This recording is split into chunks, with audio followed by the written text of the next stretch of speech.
말씀은 조금 특이하게 시작됩니다. 예수님께서 멜기세덱의 반차를 따랐다에 대해서 할 말이 많지만 이 말씀을 들을 성도들이 듣는 데에 둔하기 때문에 설명하기가 어렵다는 말로 시작하고 있죠. 둔하기 어렵다, 듣는데 둔하다, 이 말씀은 듣는 지식적인 수준이 모자라서 못 듣는다는 얘기가 아니라 자세의 문제를 말하는 겁니다. 믿음의 문제를 말하는 거예요. 때로 받기 쉽지 않은 말씀들이 있을 수 있습니다. 분명히 존재해요. 그럴 때에 우리는 그 말씀에 대해서 어떤 태도로 대하는가, 이것이 하나님의 말씀이기 때문에 받는 것인가, 아니면 아무리 하나님의 말씀이라도 나한테 걸리고 나에게 문제가 되면 이 말씀을 피하거나 회피하거나 언젠가는 듣겠지 미뤄버리는가. 만약 히브리서가 멜기세덱에 관한 말씀이 이 듣는 사람들이 받기 어려움으로 내가 이 말을 하지 않겠다 라고 했다면 우리도 그래도 되겠지만 7장에 가보면 결국에는 이 멜기세덱에 관한 말씀을 하고 계셔요. 그래서 어떤 말씀이든 하나님의 말씀은, 우리에게 주신 말씀은 피해서는 안 된다라는 겁니다. 다만 우리는 어떤 하나님의 말씀이라도, 그것은 제가 하는 말이 아니라 이 성경에 있는 말씀을 두고 제가 떠드는 어떤 다른 얘기를 말하는 게 아닙니다. 성경에 있는 이 말씀, 이 성경의 어떤 말씀이라도 성경이 하나님의 말씀이면 그 말씀을 내가 받을 수 있는 장성한 믿음에 이르러야 된다라는 것이 오늘 말씀의 주제예요. 자, 히브리서 기자는 12절에 보면 때가 오래되었으므로 너희가 마땅히 선생이 되었을 터인데 라고 안타까워합니다. 어떤 때가 오래되었느냐? 예수님을 믿은 지가 오래되었다라는 거예요.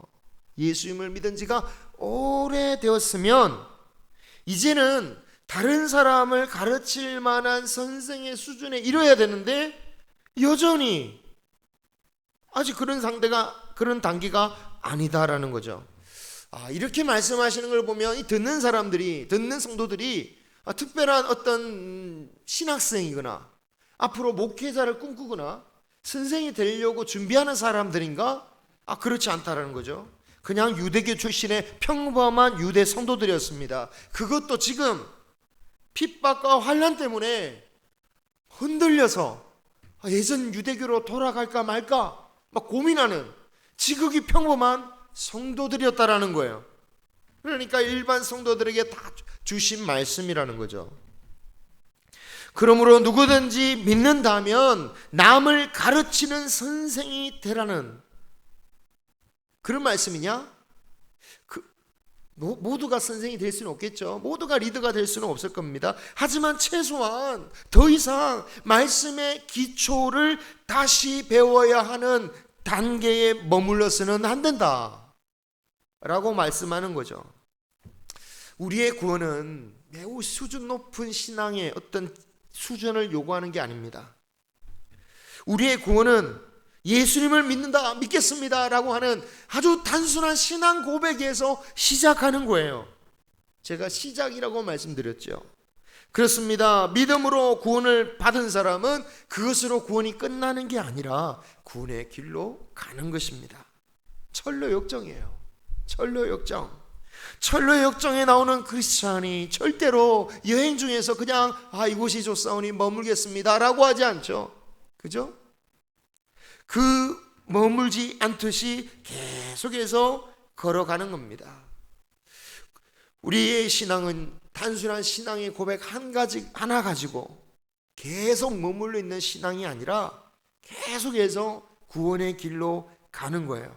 오늘 설교의 제목으로 잡는 데 사용한 말씀은 6장 1, 2절인데요. 도의 초보를 버리고 완전한 대로 나아가라고 말씀하고 있습니다. 바라기는 우리 모든 성도님들이 우리 마음 가운데 영적으로 자라나는 그런 소원, 그런 갈망이 있기를 바랍니다. 영적인 성장에 대해서 갈망 자체가 없는 분들이 계셔요. 아니, 예수님만 믿고 구원만 받으면 되지, 무슨 성장이란 말인가? 무슨 하나님의 말씀을 깊이 이해할 것까지 있겠느냐라는 거죠. 정말 그렇다면 우리에게 성경은 굳이 이렇게 두꺼울 필요가 없겠죠. 예수님께서 우리에게 말씀을 주러 오실 이유가 없고 그냥 십자가 한번 당하시면 되는 겁니다. 그러나 주님이 3년 동안 데리고 다니시면서 계속해서 가르치시고 너희들도 가서 제자로 삼아 가르쳐 지키게 하라고 말씀하셨다라는 것입니다. 여러분, 우리가 예수님 믿는다는 것은 이런 신앙은 구원의 시작이다라는 것을 꼭 기억하시기 바랍니다. 구원에 있어서나 천국에 가는 것에 있어서나 항상 우리는 이미 구원을 얻었지만 아직 완전한 단계에 이르지 않았다, 그것을 염두에 두고 가는 것. 우리의 구원은 시작되었으나 영원하고 완전한 안식에 이르기까지 계속해서 믿음의 성장을 이루어야 된다는 것입니다. 5장 12절을 보면 이 성장하지 못한 자를 단단한 음식을 먹지 못하는 젖 먹는 아이로 비유했죠. 우리가 어떻게 자녀를 키웁니까? 일단 젖을 먹이지만 시간이 지나면 뭘 먹여야 되죠? 이유식을 먹여야 됩니다. 이유식을 먹이고 또 그 다음에는 점점 단단한 음식을 먹입니다. 왜? 끝까지 우리는 젖으로만 키우지 않습니까? 다 커서 젖 먹으면 징그러우니까, 다 큰 애가 이 젖 먹으면 너무 보기 이상해서 그런 것입니까? 만약 젖만 먹고도 살 수만 있다면 그래도 괜찮은 겁니다. 그런데 그게 아니죠. 여러분, 죽이 참 속이 편하고 좋습니다. 하지만 죽이 좋다고 해서 죽만 계속 먹으면 오히려 건강을 해친다고 해요. 왜? 계속 먹게 되면 우리 신체 자체 소화력이 떨어지는 거예요. 심지어 장기가 망가지고요, 노화가 발생해요. 급속도로 더 발생합니다. 왜냐? 장기도 근육이에요. 이 근육을 움직여야 되는 거예요. 우리가 걷지 않으면 나중에 걸을 수 없고, 손가락도 굽히지 않으면 손이 굳어지는 것처럼 이 소화기관도 잘 사용하지 않으면 소화기관의 이 근육들이 굳어지고 약해지고, 그래서 병들고 노화가 된다는 거예요. 여러분, 죽만 먹어도 그 정도인데 하물며 젖만 먹는 사람은 어떻게 되겠습니까? 버틸 수가 없어요. 언제 어떻게 쓰러질지 모르는 겁니다. 영적으로 생존하기 위해서도 그렇다는 거죠. 영적으로 성장하려면 단단한 음식을 먹는 데까지 나가야 되는 겁니다. 여러분, 재밌다고, 감동된다고, 그리고 내 마음과 내 생각과 다 일치된다고. 어떤 분은 그래요. 저희 이런 말 해주셔서 죄송하지만 하여튼 정치에 너무 관심이 많아가지고 목사님이 내 정치 성향과에 대해서 동조를 하지 않아. 그러니까 목사님이 정치에 대해서 전혀 얘기하지 않으셔요. 저도 그러려고 애쓰지만, 그러니까 아예 그 목사님 그런 얘기를 안 하니까 그게 불만인 거예요. 왜 나라를 사랑하면 저런 말을 해야 되는데 안 해주느냐, 그러니까 그런 말을 하는 목사님을 설교를 듣고 심지어 그 길 쫓아가는 거예요.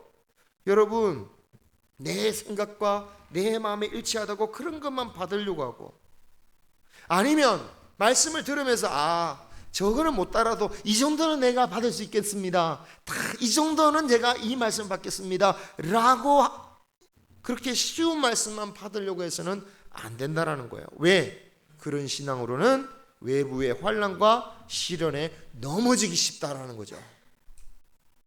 히브리 오늘 말씀이 유대 성도들에게 바로 그 점을 지적하고 있는 거예요. 그들이 외부의 환난과 핍박을 받고 있습니다. 그런데 그것 때문에 흔들리냐라는 거예요. 진짜 외부의 환난과 핍박 때문에 그것 때문에 흔들리느냐? 그렇지 않다라는 거예요. 그들이 흔들리는 이유는 그들이 믿음이 오래되었음에도 불구하고 그 환난과 핍박을 이길 만한 장성한 자가 되지 못했기 때문에 흔들리고 있다라는 거죠.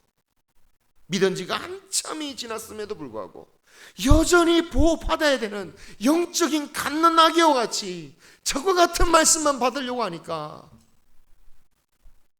회부와 환난에 어려움을 겪는다라는 거예요.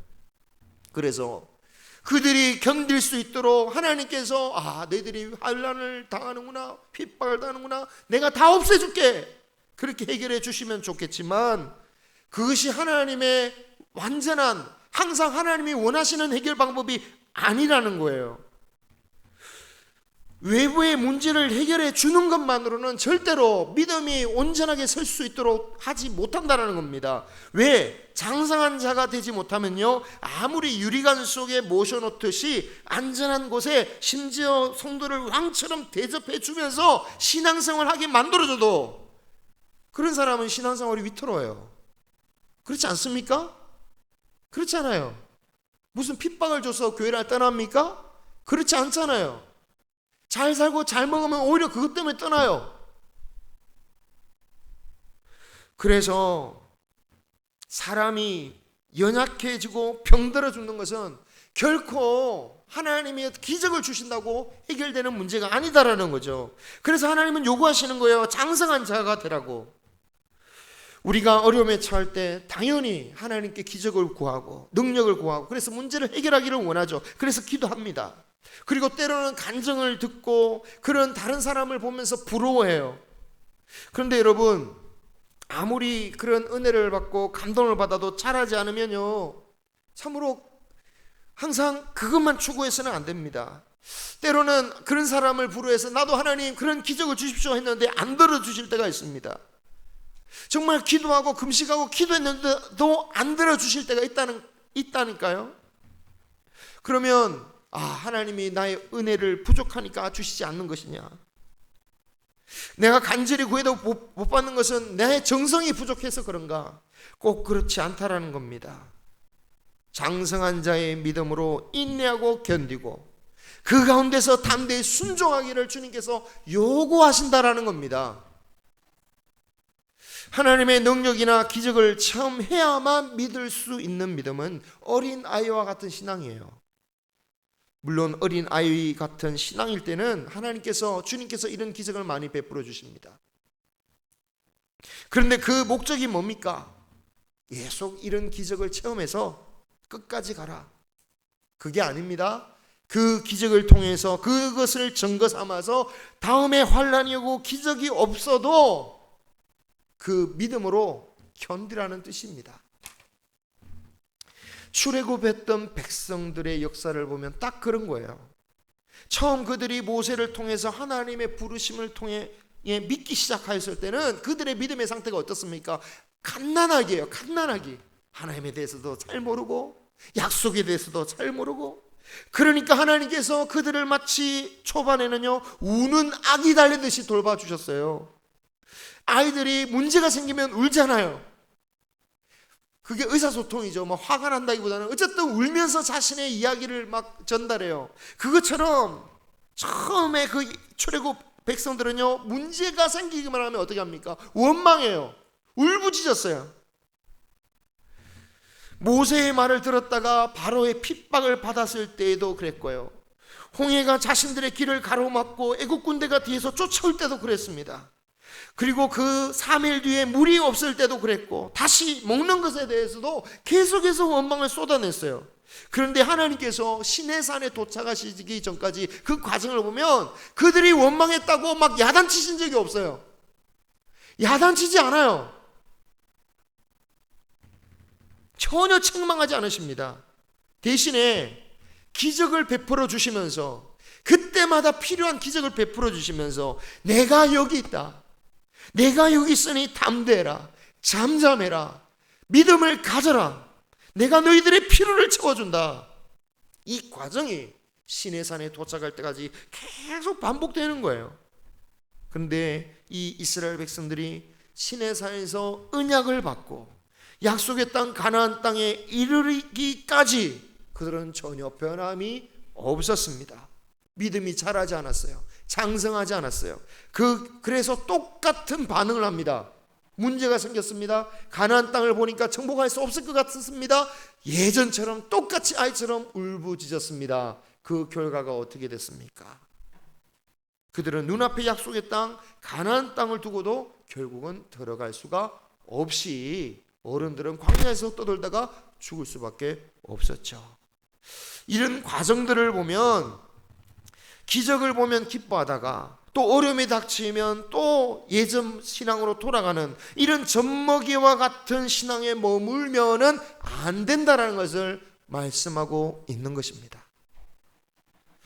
광야 이스라엘 백성들이나 또는 오늘 말씀에 나오는 유대 성도들이 믿은 지가 오래되고도 변함이 없었다라는 것을 보면, 신앙이란 것은 시간이 지난다고 저절로 성장하는 게 아닌 겁니다. 성장할 계기를 주실 때 그 계기를 받아들여야 돼요.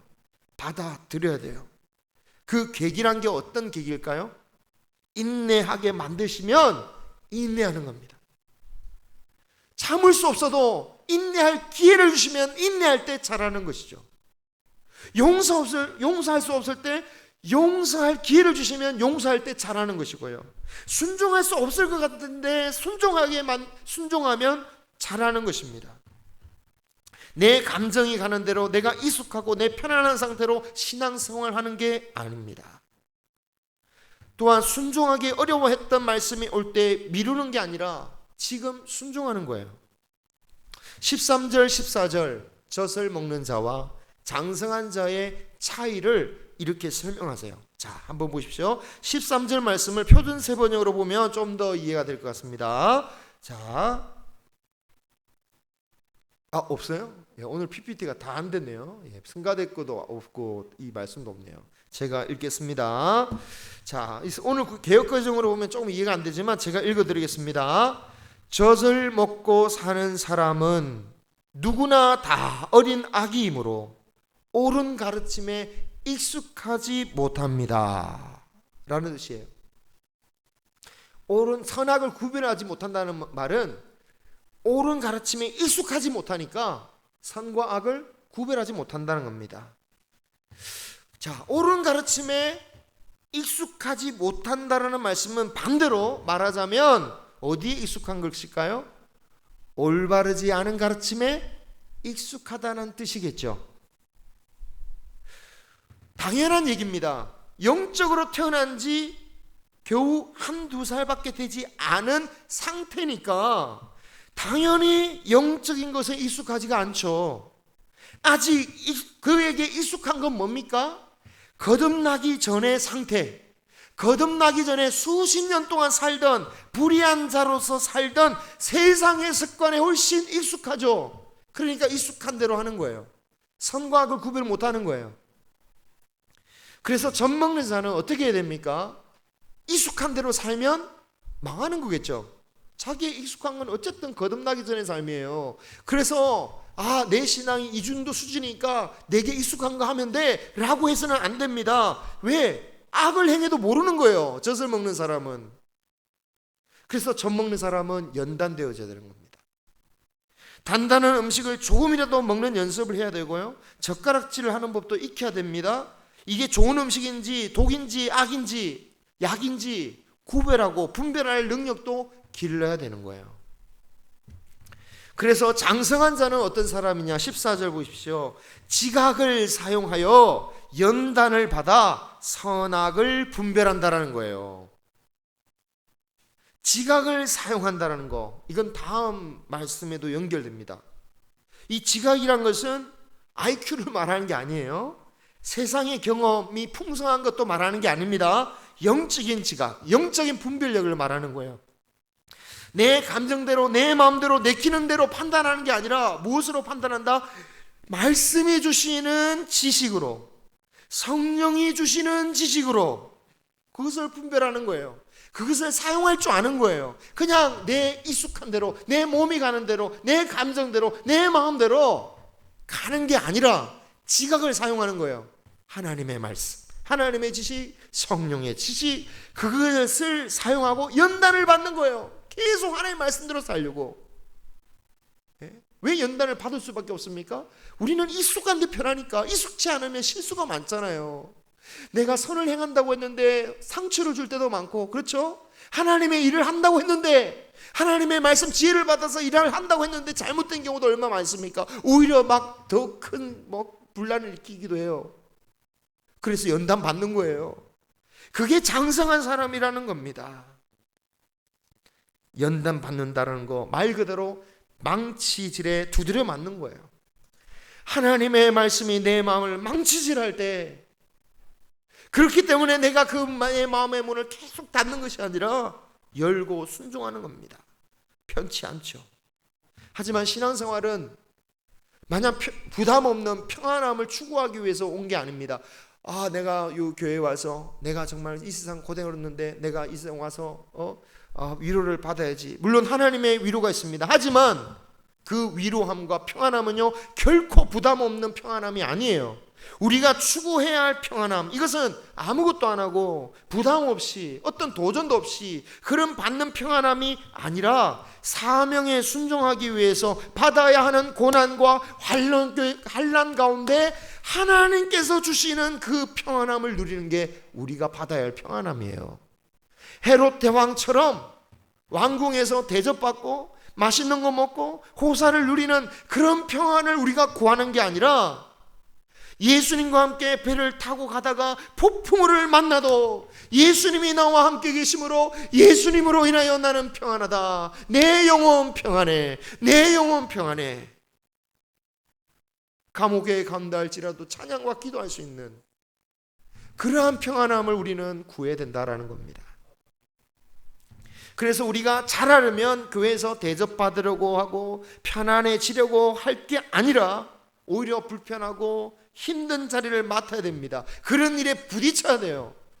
그리고 그 가운데 내가 평안하고 감사할 수 있다면 우리의 믿음은 그만큼 자란 것이고, 그래서 우리는 하나님께 감사할 수 있는 것입니다. 하지만 그런 일에 부딪히면서 여전히 분노가 치밀고 억울하고 나만 무시당하는 것 같다고 여겨진다면, 도저히 못 참겠다라고 여긴다면, 주님, 나는 아직도 잘하지 않았구나.